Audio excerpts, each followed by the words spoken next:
That big number 20 is out 100. Jack McGowan plucks it out of the sky, came through a forest of players, and he's quite the target man, Alan, isn't he? Yeah. Like poking it into a lighthouse. Handle like lid of a dustbin. He fairly plucked that one out. Jack Regan will stroll over to this one, and again, just as Wicklow get that back to 6 points, Push him back out again. It looks like they're going to push him back out again. And Jack Regan tries his hurl here. He'll be about 64 yards out. He'll be 12 yards in from the sideline on the stand side here. Could be like a game of hockey. Like we'll see you and we'll raise you one. Like. Yeah. Chance for Regan again to bring up his personal tally. He lifts and strikes this one. Seems to get a good strike on it, and it's high and it's over the bar again. Lovely striker of the ball. It drills it about 4 or 5 feet over the crossbar there. Again, Wicklow are back out to 7 points behind. Oh, good catch by Wayne Kinsley. Gets this ball and drills it inside. Andy is 1-on-1 now. Can he take it in? Takes it in at the first of them. Man is all over him. Chance for Andy. Oh, he's pulled to the ground. Referee, that's a terrible decision in my book. Andy was dragged to the ground. He was throwing the ball up to strike it and gets no free. And Thomas Gleeson has made a couple of howlers, and that's probably his biggest one today. John Henderson is back on the ball in his own 21, does well, gets the ball to Peter Keane. Keane gives it to Martin O'Brien, gets the ball out to Gary Byrne. Byrne has a look, is in two minds of what to do. He'll give it back to John Henderson now on. Henderson launches the ball diagonal long up the field, a huge puck down on top of Tarnum O'Conroy, but the wing back does really well there. James Thor flicks the ball out here. There is Alan Douglas. Douglas turns, tries to strike it on the turn and drills it like 10 yards wide on this side of the field. The referee definitely got that wrong. But even Andy had looked up, Tarnum O'Conroy was absolutely bearing down goal on his own. Now, I know it's easy for us to say up there, like Andy is the man you want to have in his hand there to rattle it. He definitely deserved it. I don't know whether it was a penalty, it was definitely a free in anyway, but maybe the ref didn't want to make the black card decision as well, of course.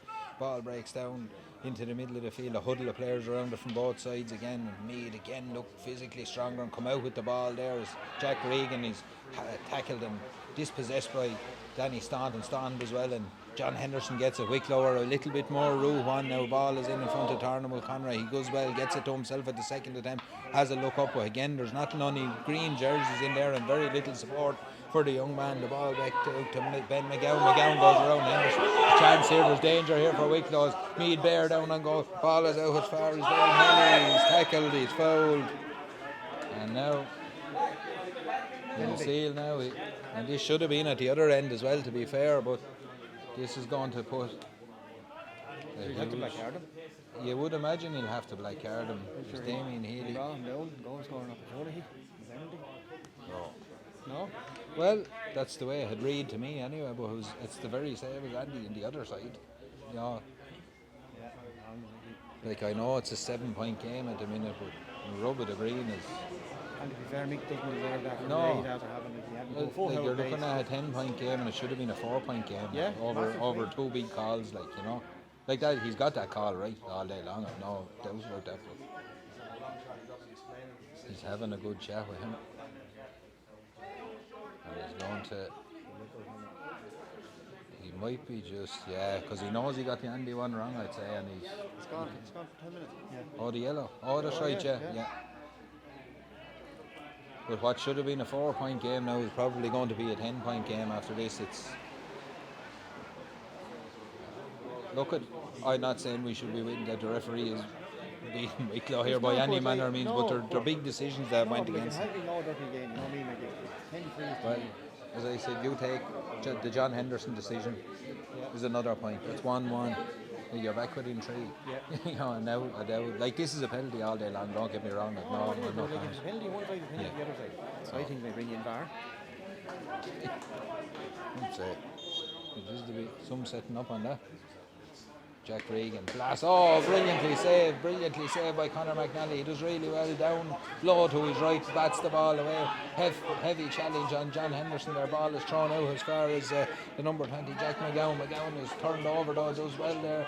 The Wicklow players, Peter Keane gets in on top of the ball. He needs help though. John Henderson comes to his aid, bursts out with the ball. Brilliant play by Henderson. Gets it as far as Pádraig Doran. Doran gets it out to Danny Staunton. Staunton has a look again. 2-3 players around. Tries to get the ball in as far as Mark Murphy about lost in possession, and it's high and it's over the bar, and again Wicklow trying to play the ball out from the back. They're getting caught up in their own business. The first sin in the history here. Was there a sin before? In Ockram. Yeah. There was lots of sins. I don't know whether there was bins to go in after him, but no, definitely I'd say it could be a little bit of history there, but it's not something he deserves, in fairness to Michael Mangan after the day he's had.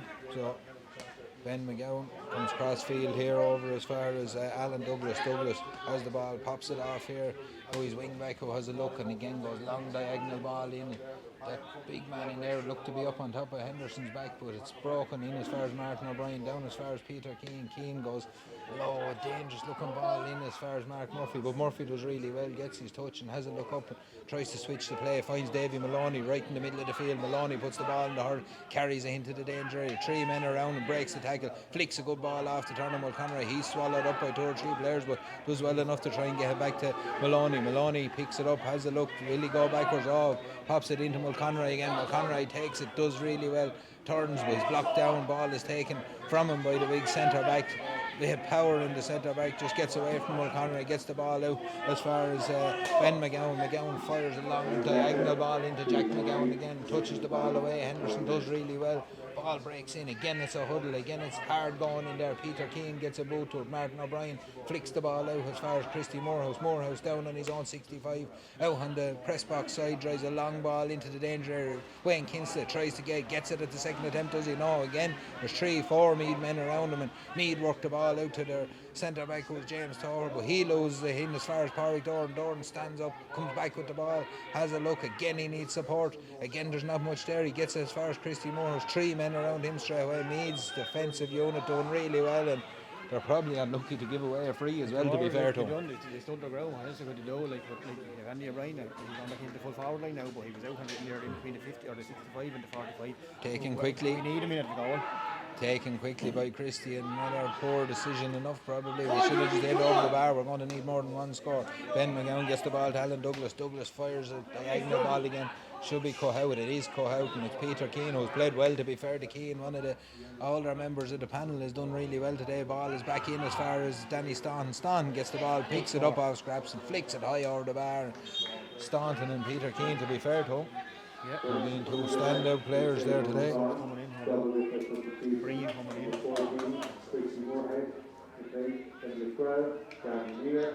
Number 4, Martin O'Brien, number 2, Jerome Green. 37.5 minutes on my clock. It's a 7-point game. Meath are 18 points, Wicklow are 11. You have the couple of changes for Meath. Meath are bringing in a couple there. Patrick Keneally has gone off. He'll deserve it. Break anyway. He'll deserve the sandwiches after anyway, to be fair to him. And Mikey Burke has gone off as well, so Another fair unit. they've done their job. They'll have 2 points on the board this evening, going back to Meath on the bus. Find their cars. Obviously not travelling on the bus.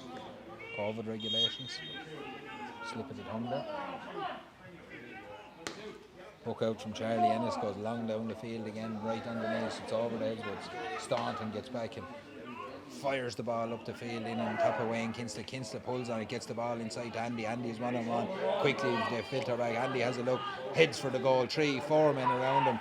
Again goes to ground, no free this time either. Wayne Kinsley tries to pick it up. Meath have numbers back there to just about get. Andy is asking, what do I have to do to get a free?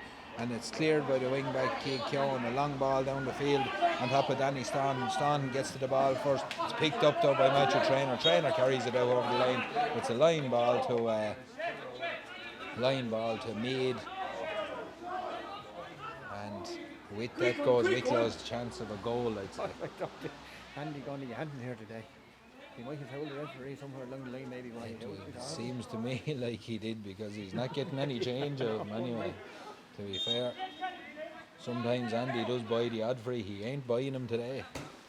Long ball down the field from Stephen Morris. Good cut into the danger. Oh, plucked out of the sky by Adam Gannon. Adam Gannon does really well, the number 25, and flicks it high and flicks it over the bar.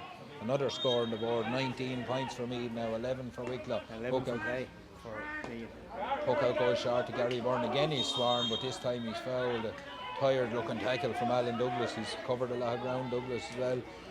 Route 1 here from Gary, surely. It is, he goes long down the field, it's landing at the top of the D again. Meath have huge numbers back there. Wayne Kinsley gets the ball, pops it off to Conor McConroy gives it out as far as Mark Murphy. Murphy shoots and saved brilliantly by the keeper Charlie Ennis. The follow up is back wide then by Gavin Weir following a hin, and that just about sums up Wicklow's look for the day, I think. He's a clever little player. He's a little flicks in the touches there. He's fine. Good vision as well, you know. He was doing really well there. Like, you know, another young lad in his debut there probably turned and went for goal. Maybe he threw it up in a forest of players. He looked for the lad in the better position. He done really well. It's a long diagonal ball in here again as far as this Adam Gannon. He has John Henderson under pressure. Henderson goes to ground. Gannon does really well. Flicks the ball high and flicks it over the wall.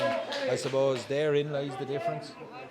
Chance at the other end. Wicklow got nothing out of it and ball straight down the field. And Adam Gannon scores a point as well. He got 2 points in succession. So happy enough, come in there for 2 minutes and get 2 points, and that's like, what more do you want? There'll be nothing wrong with it. Speaking of 2 points, it wouldn't be a bad job.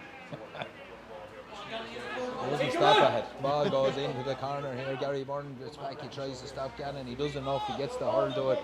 Gary there sliding along the ground and got the ball away from, but it's a line ball, and we're up to 41 minutes on this clock here now, so we're well into injury time. It's 20 points to Meath, 11 points to Wicklow.